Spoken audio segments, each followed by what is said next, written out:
In this video, we'll share some exciting insights on the bond market as the Fed prepares for its first rate cut by the end of the year.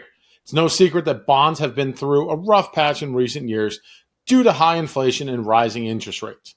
Bonds are like that sensitive plant that wilts when rates rise, causing their prices to fall. Remember, the bond bear market of 22, that was a tough time as inflation soared and the Fed rapidly hiked rates. But guess what? Bonds have shown resilience, stabilizing and even bouncing back a bit in 23. And now, the good news is that many of the factors that have been holding bonds back are starting to improve.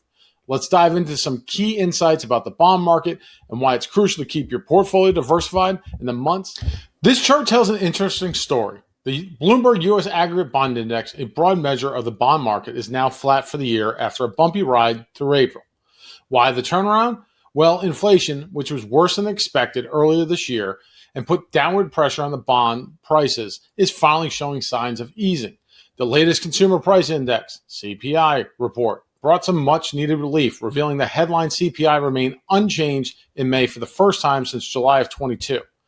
While some areas like housing prices are still stubbornly high, excluding them from core CPI paints a rosier picture with year-over-year inflation at just a rate of 1.9%. Now, does this mean prices will magically drop for everything we buy? No, but it's a positive sign. We're gradually returning to a more normal economic environment, especially with the Fed poised to start cutting rates. This positive shift has also lifted other parts of the fixed income market, including investment grade and high yield bonds. Let's take a look at the Fed's latest projections. While they didn't change policy rates in their most recent meeting, they did revise their forecast from 3 cuts this year to just 1, pushing the remaining 2 into 25. This cautious approach stems from higher than expected inflation earlier this year. However, the market seems to believe that the 2 rate cuts are still possible, perhaps as early as September or November. Regardless of the exact number of cuts, the key takeaway is that the Fed is on track to reverse its policy moves of the past 2 years. This potential shift could be a game changer for bond prices, which thrive when rates are stable or falling. Of course, the Fed's projections are not set in stone, and a lot can happen between now and the end of the year. But for long-term investors, this is a positive development that underscores the importance of portfolio diversification. Historically, bonds have played a crucial role in balancing portfolios. They tend to move in the opposite direction of stocks, acting as a buffer when the economy and stock market hit a rough patch. When things get shaky, interest rates typically fall, giving bond prices a boost. However, this pattern hasn't been as pronounced in recent years because of the volatility we've seen has been driven by inflation, which is bad news for bond prices. That's why 22 is such a challenging year for bonds.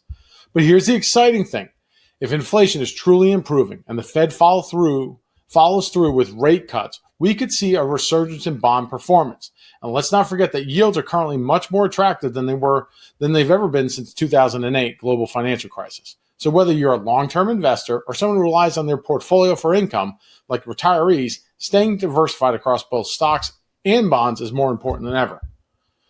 Now, we've only scratched the surface on this fascinating topic, but we hope you found these insights valuable. If you'd like to delve deeper into any of these concepts or just discuss your specific financial situation, please don't hesitate to reach out. We're here to help you. Have a good one.